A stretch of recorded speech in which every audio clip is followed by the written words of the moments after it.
వర్షాకాలం కేవలం దగ్గు, జలుబు ఇలాంటివే ఇబ్బంది పెడుతూ ఉంటాయేమో అని అనుకుంటూ ఉంటారు. కానీ దగ్గు, జలుబులే కాకుండా చర్మ సంబంధ సమస్యలు కూడా ఇబ్బంది పెడుతూ ఉంటాయి. ముఖ్యంగా ఫంగల్ ఇన్ఫెక్షన్స్. ఒకవేళ మిమ్మల్ని ఇలాగ ఫంగల్ ఇన్ఫెక్షన్స్ ఇబ్బంది పెడుతూ ఉంటే దానికి ఏం చేయాలి, దీనికి సంబంధించిన ఆయుర్వేద పరిష్కారాలు ఏమిటి, వీటిని ఈ వీడియోలో మనం వివరంగా తెలుసుకోబోతున్నాం.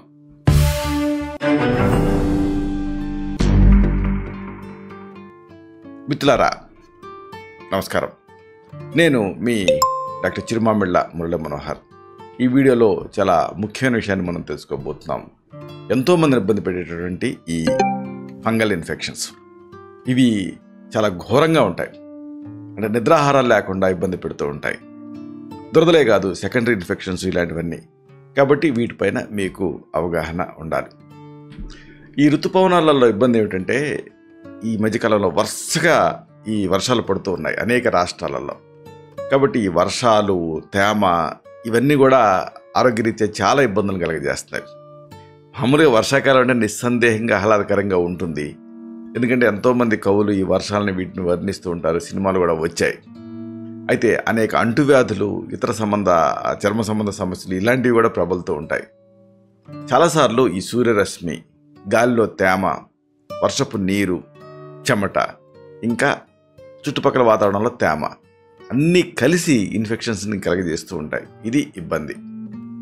ఈ రోజుల్లో ఎక్కువగా ఫంగల్ ఇన్ఫెక్షన్స్ ఇబ్బంది పెడుతూ ఉంటాయి. అలాగే కంటికి సంబంధించినటువంటి ఇన్ఫెక్షన్స్ ఇబ్బంది పెడుతూ ఉంటాయి. స్కిన్ ఇన్ఫెక్షన్స్ బాధిస్తూ ఉంటాయి. ఆఖరికి పొట్టకి సంబంధించి స్టమక్ ఇన్ఫెక్షన్స్ కూడా ఇబ్బంది పెడుతూ ఉంటాయి. ఇక ఫీవర్స్ సరే జనరల్ హాస్పిటల్స్ అన్నీ కూడా కిటకిటలాడుతూ ఉంటాయి జ్వరం కేసులతోటి. ఇక ఫ్లూ విజృంభిస్తూ ఉంటుంది. ఇలాగ అన్నీ కలిసి ఒక విధ్వంసాన్ని సృష్టిస్తూ ఉంటాయి. ప్రధానంగా ఫంగల్ ఇన్ఫెక్షన్స్ విషయంలో ఇది కాళ్ళు, గజ్జలు, తొడ ప్రాంతం, ఇంకా కళ్ళు వీటిని ప్రభావితం చేస్తుంది. మహిళల్లో జననేంద్రియాలను కూడా ప్రభావితం చేస్తుంది, ఇబ్బంది పెడుతూ ఉంటుంది ఈ ఫంగల్ ఇన్ఫెక్షన్స్ అనేది. చర్మ వ్యాధుల్లో వచ్చేటువంటి దురద ఇవన్నీ కలిసి ఇబ్బంది పెడుతూ ఉంటాయి. చాలా రాష్ట్రాల్లో ఇప్పటికే ఈ కంటికి సంబంధించినటువంటి కంజంక్టివైటిస్, ఐ ఫ్లూ ఈ కేసులన్నీ బాగా పెరిగిపోతూ ఉన్నాయి. ఇలా వర్షాకాలంలో మిమ్మల్ని చుట్టుముట్టేటటువంటి కొన్ని ఫంగల్ ఇన్ఫెక్షన్స్ గురించి, వాటి పరిష్కారాల గురించి తెలుసుకుందాం. ముందుగా మనం చెప్పుకోవాల్సింది అథ్లెట్స్ ఫుట్.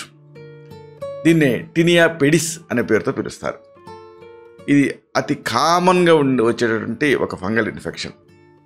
పాదాల తాలూకు ఆ చర్మాన్ని ప్రభావితం చేస్తుంది. ముఖ్యంగా కాలి గోళ్ళు ఉంటాయి కదా, ఆ గోళ్ళని, కాలి గోళ్ళ వేళ్ల మధ్యన ఇది ఎక్కువగా ప్రభావితం చేస్తూ ఉంటుంది. వర్షాకాలంలో మామూలుగా రెయిన్ బూట్లు వేసుకుంటూ ఉంటారు. ఈ బూట్లు ధరించడం ఒకటి. దీంతో ఆ పాదాలు ఆరవు, తేమగా ఉంటాయి. ఇంకా కొన్నిసార్లు చెమట ఎక్కువ పడుతూ ఉంటుంది, ఎందుకంటే తేమ ఉంటుంది కాబట్టి. ఇక వర్షపు నీరు ఇవన్నీ కలిసిపోయి ఈ ఫంగల్ ఇన్ఫెక్షన్కి దారితీస్తూ ఉంటాయి. పెడిస్ అంటే కాలుకి సంబంధించి, టీనీ అంటే ఫంగల్ ఇన్ఫెక్షన్. ఇక రెండోది ఏమిటి, రింగ్వర్మ్ ఇన్ఫెక్షన్. దీన్ని టీనియా కార్పోరిస్ అంటారు. ఈ రింగ్వర్మ్ అంటే ఏంటంటే ఆ పేరులోనే ఉంది. ఫంగస్ అనేది ఒక తీవ్రమైన చర్మ వ్యాధి. ఇది చర్మం పైన వృత్తాకారంలో ఎరుపు రంగుతోటి కనిపిస్తూ ఉంటుంది. ప్రధానంగా విపరీతమైన దురద ఉంటుంది. దురదతో కూడినటువంటి మచ్చలు ఉంటాయి. శరీరంలో ఇది మిగతా భాగాలకు కూడా వ్యాపించే రిస్క్ ఉంటుంది. ఇది సోకిన చర్మం మీరు గమనిస్తే అక్కడ ఒక తామర ఆకులాగా స్ప్రెడ్ అవుతూ ఉంటుంది. సాధారణంగా సంపర్కం అంటే కాంటాక్ట్ ద్వారా వస్తూ ఉంటుంది. ఇది అంటే వేరే వాళ్ళకి ఒకవేళ సమస్య ఉంటే వాళ్ళని టచ్ చేయడం ద్వారా మీకు వస్తుంది. ఇక తర్వాత ఏమిటంటే జాక్ ఇచ్. దీన్నే ఫంగల్ కెరటోసిస్ అనేటువంటి పేరుతో పిలుస్తారు, లేకపోతే ఫంగల్ కెరటైటిస్ అనే పేరుతో పిలుస్తారు. ఈ ఫంగల్ ఇన్ఫెక్షన్ గజ్జల ప్రాంతంలో ఎక్కువ వస్తూ ఉంటుంది. తొడల మీద వస్తూ ఉంటుంది, పిరుదుల మీద కూడా కనిపిస్తూ ఉంటుంది, ఒక పెద్ద అట్టలాగా, మచ్చలాగా. దీంతో దురద ఉంటుంది. అలాగే చూడటానికి ఇది ఎర్రగా కనిపిస్తుంది, దద్దులు కూడా కనిపిస్తాయి. ఈ ఫంగల్ కెరటైటిస్ కేవలం స్కిన్కి మాత్రమే సంబంధించింది కాదు, ఒకసారి కంటి కార్నియాని ఎఫెక్ట్ చేస్తుంది. కాబట్టి కంటి కార్నియాని కనుక ఎఫెక్ట్ చేస్తే ఇంకేముంది, అది దృష్టికి సంబంధించినటువంటి లోపాలు, అక్కడికి అంధత్వం వచ్చే రిస్క్ ఉంటుంది. కాబట్టి అశ్రద్ధ చేయకూడదు. తర్వాత అతి ముఖ్యమైనది గోళ్ళకి సంబంధించినటువంటి ఫంగల్ ఇన్ఫెక్షన్. దీన్నే ఒనికోమైకోసిస్ అనే పేరుతో పిలుస్తారు. వర్షాకాలంలో గోళ్ళలో ఈ ఫంగల్ ఇన్ఫెక్షన్ ఎక్కువగా మనం చూస్తూ ఉంటాం. సాధారణంగా ఖాళీ వేళల్లో గోర్లలో ఇది కనిపిస్తుంటుంది. గోర్లు చాలా గట్టిగా ఉంటాయి. మామూలుగా ఫ్లెక్సిబిలిటీ ఉంటుంది కదా, ఇక్కడ చాలా టఫ్గా ఉంటాయి. అలాగే రంగు మారుతుంది, ఇంకా విరిగిపోతూ ఉంటుంది. ఇది ముఖ్యమైన లక్షణం. ఇంకోటి అతి ప్రధానమైనది ఏంటంటే క్యాండిడియోసిస్, క్యాండిడా. ఈ వ్యాధి క్యాండిడా ఆల్బికన్స్ లేదా క్యాండిడా ఫంగస్ వల్ల వస్తుంది. ఇది శరీరంలో రకరకాల భాగాలని ఎఫెక్ట్ చేస్తూ ఉంటుంది. సాధారణంగా నోరు, అలాగే ప్రైవేట్ పార్ట్స్ని ఎక్కువగా ఎఫెక్ట్ చేస్తుంది మహిళల్లో. అంటే జననేంద్రియంలో దురద, వైట్ డిశ్చార్జ్ ఇలాంటివన్నీ ఇబ్బంది పెడుతూ ఉంటాయి. ఇంకోటి యాస్పర్జిలోసిస్ లేదా యాస్పర్గిలోసిస్. ఈ ఫంగల్ ఇన్ఫెక్షను ఈ యాస్పర్జిల్లస్ అనేటటువంటి ఆ మోల్డ్స్ వల్ల వస్తుంది. ఇది అందరికీ రాదు. ఎవరికైతే ఇమ్యూనిటీ తక్కువ ఉంటుందో వాళ్ళని ఎఫెక్ట్ చేస్తూ ఉంటుంది. ఈ ఫంగల్ ఇన్ఫెక్షన్ మామూలుగా చర్మానికే కాదు, ఊపిరితిత్తులను కూడా ఎఫెక్ట్ చేస్తుంది. దీంతో తీవ్ర నుండి ఆ ఊపిరితిత్తులకు సంబంధించినటువంటి ఇన్ఫెక్షన్స్, సైనస్ ఇన్ఫెక్షన్స్, మొన్న ఈ మధ్య ఈ బ్లాక్ ఫంగస్ విన్నామే, అన్నీ ఇలాంటివన్నీ కూడా దీనివల్లనే వస్తూ ఉంటాయి. చాలా మొండిది ఇది. అయితే మరి ఈ సమస్య ఉందనుకోండి, అప్పుడు ఏం చేయాలి అంటే దీనికి సంబంధించి కొన్ని చక్కని ఆయుర్వేద మూలికలు, ఔషధాలు ఉన్నాయి. అసలు ఆయుర్వేదం ఏం చెప్తుందంటే మన అంగ ప్రత్యంగాలన్నింటిలోకి పెద్దది చర్మం. కాబట్టి దీనికి ఇలాంటి ఇన్ఫెక్షన్స్ తాకిడి ఎక్కువ. దీన్ని కొంత ఎక్కువగా అంటే మనం ఎక్కువ జాగ్రత్తతోటి, ఎక్కువ శ్రద్ధతోటి ట్రీట్ చేయాలి, లేకపోతే మొండిగా బాధిస్తూ ఉంటాయి. పైగా చర్మ వ్యాధులు ఎందుకు మొండిగా ఉంటాయంటే ఆఖరి పొలానికి నీళ్లు తక్కువ అందినట్టుగా ఈ చర్మానికి రక్త సరఫరా తక్కువ ఉంటుంది. దాంతో ఇవి మొండిగా ఉంటాయి. కాబట్టి వీటిని తగ్గించుకోవాలి. అయితే తగ్గించుకోవాలంటే ఒక క్రమ పద్ధతి మీకు అవసరం. తర్వాత ప్లానింగ్ కూడా చాలా అవసరం. రెగ్యులర్గా మందులు వాడటం కూడా చాలా అవసరం. ఇలాంటి వాటిలో ముఖ్యంగా మనం చెప్పుకోవాల్సింది ఏంటంటే కలబంద, అలోవెరా. ఇది ఫంగల్ ఇన్ఫెక్షన్స్ వల్ల వచ్చేటువంటి ఆ దురద, మంట ఇలాంటి వాటిని తగ్గిస్తుంది. ఇంకొక ప్రత్యేకత దీనికి, ఇది ఒక కోటింగ్ లాగా మన చర్మాన్ని రక్షిస్తుంది. దీన్ని అప్లై చేయటం చాలా తేలిక. ఆ ప్రభావిత ప్రాంతం పైన తాజా కలబంద గుజ్జును అప్లై చేయటమే సింపుల్గా, లేదా ప్రతిరోజు కలబంద రసాన్ని ఇంటర్నల్ కూడా తాగొచ్చు. ఇక తర్వాత మనం చెప్పుకోవాల్సింది త్రిఫలా. త్రిఫలా అంటే 3 పండ్ల కలయిక: కరక్కాయ, తానికాయ, ఉసిరికాయ. ఇమ్యూనిటీని పెంచుతుంది, ఇది జీర్ణక్రియని కూడా పెంచుతుంది. ప్రధానంగా ఈ ఫంగల్ ఇన్ఫెక్షన్స్ నివారిస్తుంది. మీరు ఆ త్రిఫలా కషాయాన్ని తయారు చేసుకోవాలి. అంటే గోరువెచ్చని కషాయ రూపంలో దీన్ని తీసుకోవాలి. అంటే ఈ త్రిఫలా పొడిని వేడి నీళ్ళకి వేసి మరిగించి గోరువెచ్చని స్థితిలో దాన్ని కాస్త తేనె కలిపి తీసుకోవచ్చు, తాగొచ్చు. లేదా త్రిఫలా పొడిని తీసుకోవచ్చు. లేదా ఈ త్రిఫలా కషాయాన్ని ఆ సోకిన ప్రాంతానికి ఒక వాష్ లాగా కూడా వాడచ్చు. ఎలా వాడినా ఇది ఉపయోగపడుతుంది. తర్వాత ఈ టైంలో ఇమ్యూనిటీ బాగా తగ్గిపోతూ ఉంటుంది. కాబట్టి దీన్ని పెంచేటువంటి ఒక చక్కటి మూలిక ఏంటంటే పిప్పలి. పిప్పలి అనేది జీవక్రియను ప్రేరేపిస్తుంది, ఇమ్యూనిటీని, శక్తిని పెంచుతుంది. ఇది శరీరంలో వేడిని పెంచుతుంది. వేడిని పెంచడం ద్వారా ఫంగల్ ఇన్ఫెక్షన్స్కి వ్యతిరేకంగా పోరాడుతుంది.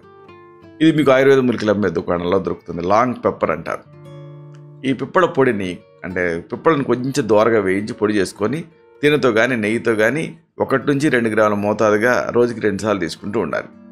లేదా మిరియాల పొడిని కలుపుకున్నట్టుగా ఆహారాన్ని కలిపి కూడా తీసుకోవచ్చు. తర్వాత ఇంకొక మంచి ట్రెడిషనల్ మెడిసిన్ ఏంటంటే గంధక రసాయన. ఇది ఒక ట్యాబ్లెట్ ఫామ్లో దొరుకుతుంది. ఖనిజ ఆధారిత తయారీ ఇది. దీంట్లో శుద్ధి చేసినటువంటి సల్ఫర్ అనేది ప్రధాన పదార్థంగా ఉంటుంది.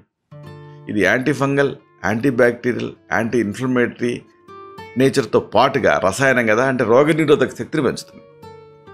మెయిన్గా ఫంగల్ ఇన్ఫెక్షన్స్ ఇవి రక్తాన్ని ఎఫెక్ట్ చేస్తూ ఉంటాయి. అలాంటప్పుడు ఒక బ్లడ్ ప్యూరిఫైయర్ లాగా పనిచేస్తుంది. చర్మాన్ని, ఆఖరికి టిష్యూస్ని, వీటన్నిటిని కూడా శుద్ధి చేస్తుంది. ఇది ఆ జీర్ణక్రియ, అలాగే ఓవరాల్ హెల్త్, వీటన్నిటిని ఇంప్రూవ్ చేస్తుంది. దీని డోస్ ఎంతంటే 125 to 250 మిల్లీగ్రామ్స్. భోజనం తర్వాత తేనెతో కానీ నెయ్యితో కానీ రోజుకి 2 సార్లు తీసుకోవాలి. తర్వాత ఇంకొక ఆసక్తికరమైనటువంటి ఔషధం కైసోర గుగ్గులు. ఇది గుగ్గులు అంటే కామిఫోరా ముకుల్, అలాగే త్రిఫలా అంటే కరక్కాయ, తానికాయ, ఉసిరికాయ, ఇంకా గుడూచి ఇమ్యూనిటీని పెంచుతుంది, టైనోస్పోరా కార్డిఫోలియా, ఇంకా అల్లం, మిరియాలు, అలాగే ఇంకా లాంగ్ పెప్పర్, ఇంకా ఫిజియం, తర్వాత ఇలాంటి అనేక మూలికలతోటి ఇది తయారవుతుంది. దీనికి యాంటీ ఫంగల్ గుణాలు ఉంటాయి, యాంటీ ఇన్ఫ్లమేటరీ గుణాలు ఉంటాయి. అలాగే గాయాన్ని నయం చేసే శక్తి కూడా ఈ కైసర గుగ్గులకు ఉంటుంది. చర్మ సంబంధమైన ఇన్ఫెక్షన్స్, అల్సర్స్, ఇంకా తామర, సోరియాసిస్, ఇలాగ ఏదైనా ఒక ఇన్ఫ్లమేటరీ ప్రధానంగా ఉన్నటువంటి అన్ని సమస్యలలో ఇది అద్భుతమైనటువంటి మందు. దీన్ని భోజనం తర్వాత గోరువెచ్చని నీళ్ళతో రోజుకి 2 సార్లు తడవకి 2 నుంచి 4 మాత్రల చొప్పున తీసుకోవాలి. తర్వాత వేప. ఇది anti fungal, anti bacterial, antiviral, anti histaminic, అంటే దీనికి అనేక లక్షణాలు దీనికి ఉన్నాయి. యాంటీ ఇన్ఫ్లమేటరీ లక్షణాలు ఉంటాయి. రక్తాన్ని శుద్ధి చేస్తుంది ఇది. ఇలా 1 కాదు 2 కాదు వేప. ప్రధానంగా ring worm infection, athlete foot, అలాగే క్యాండిడియోసిస్, ఓరల్ థ్రష్, ఇంకా నెయిల్ ఫంగస్, ఇలాగ రకరకాల ఫంగల్ ఇన్ఫెక్షన్స్ నివారించడానికి ఇది పనిచేస్తుంది.